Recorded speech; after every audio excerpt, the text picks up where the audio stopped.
d'hommage à Maître Montferrier Dorval, bâtonnier assassiné le 28 août dernier. Maître Dorval, à qui le barreau de Port-au-Prince veut rendre cet hommage. Dans un instant, on fera le point avec notre collaborateur Jean-Jules Desaugustes qui est sur place à Pétionville, à l'église Saint-Pierre de Pétionville.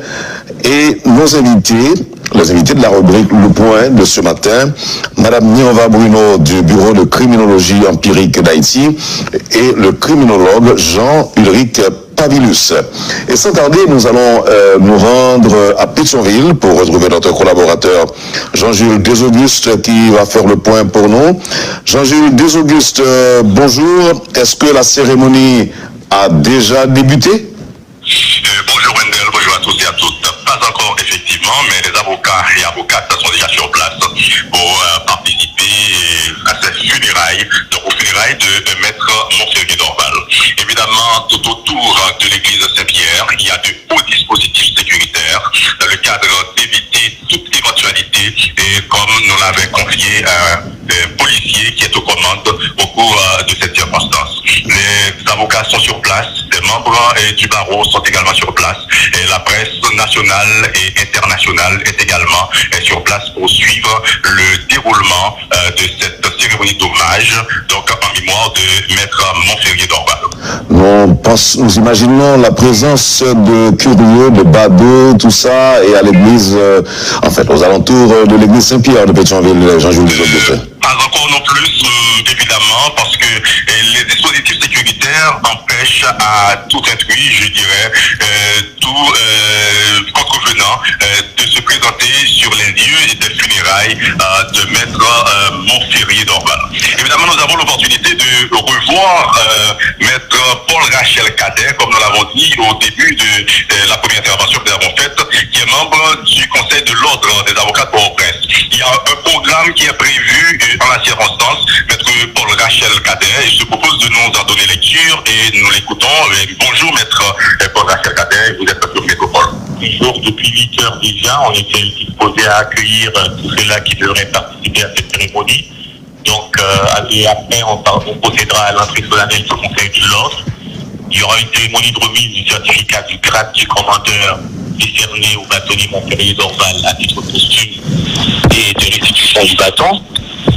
Une lecture du procès verbal de la résolution du Conseil décernant le grade et de l'agrément de l'Assemblée générale, le mot du bâtonnier AI pour décerner le certificat.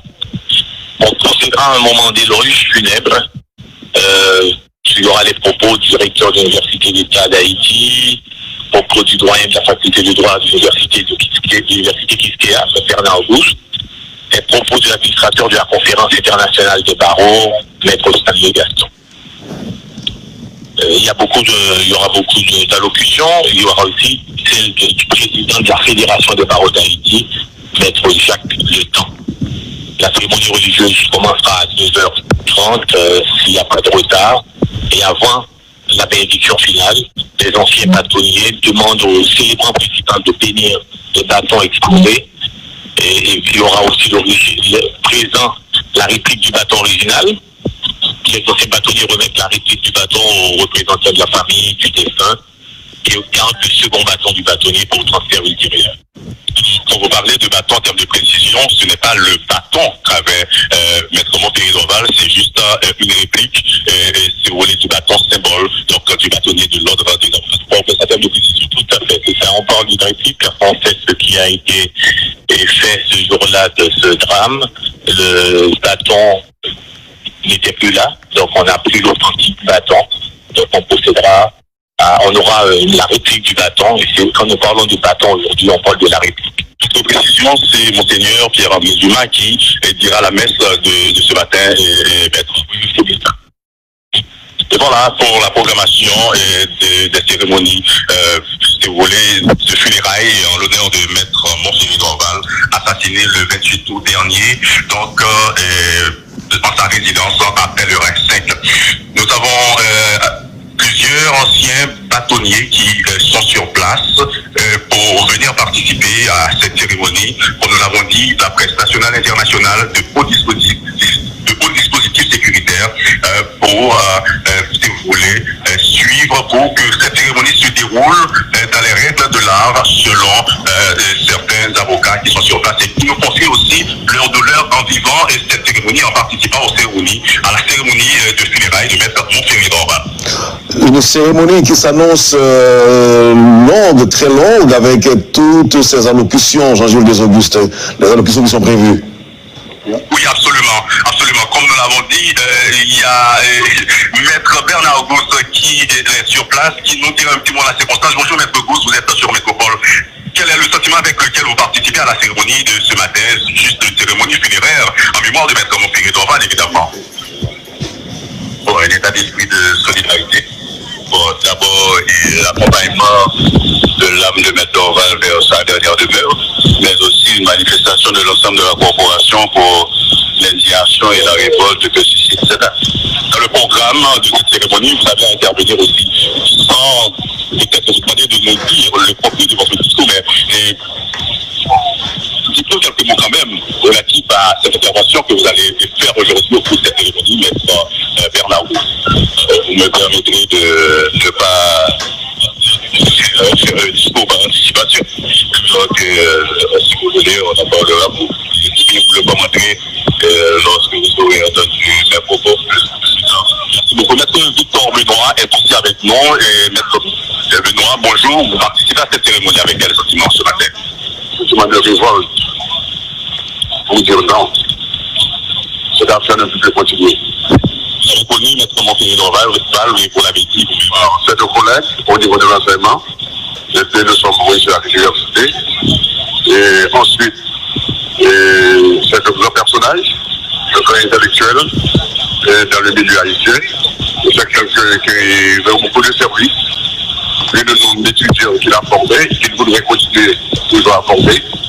Donc, vraiment, cette mort violente nous éthique notre obligation de travailler pour avoir un véritable état du droit dans le pays. Merci beaucoup, Maître Victor Benoît. Nous avons avec nous le président de l'association des médias haïtiens, M. Jacques Sampleur. Vous participez à la cérémonie de ce matin également avec le sentiment, M. le président de la NMH. De toute façon, comment l'éviter? Vous voyez, assister à un crime aussi odieux, comment ne pas participer à des activités qui soulignent avec force l'indignation face à ce crime odieux, scandaleux. Oui, la NMH est là.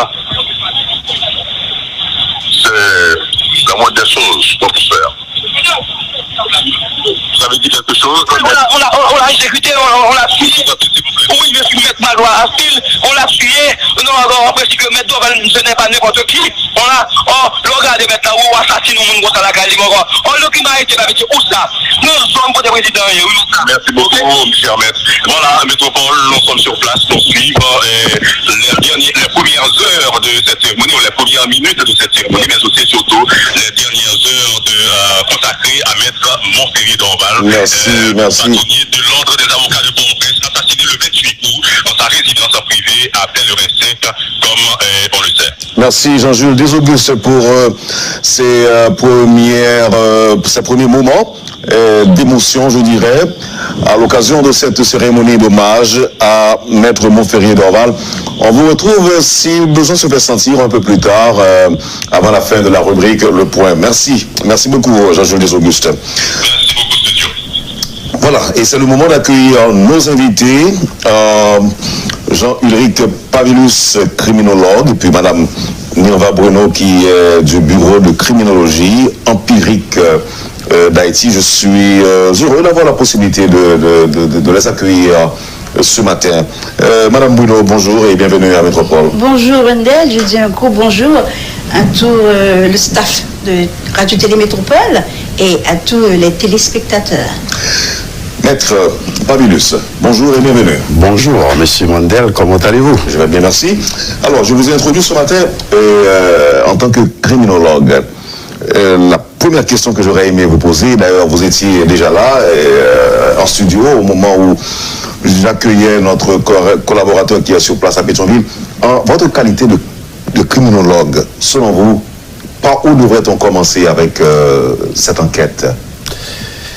Ben, vous savez, donc je pense que j'ai pas tous les données et il n'en demeure pas moins qu'il y a une faille, puisque la scène du crime, qui est le départ de toute, disons, d'enquête, a été, disons, en quelque sorte souillée. Je pense que on devrait faire en sorte de compenser cette lacune par d'autres techniques d'enquête, que ce soit au niveau, par exemple, des entrevues, des interviews, etc., au voisinage, pour voir qu'est-ce qui s'était passé réellement. Parce que donc, je pense que la première chose que, pour répondre à votre question, donc on devrait commencer par l'enquêter sur la victime lui-même. C'est-à-dire? C'est la première étape, et de voir quel genre de personnalité que ce monsieur était. Je dirais rapidement que c'était une personnalité publique. Est-ce que bon, ce monsieur avait des conflits? Est-ce que dans son entourage, et quel type d'interaction qu'il avait avec, je pense que ses collègues.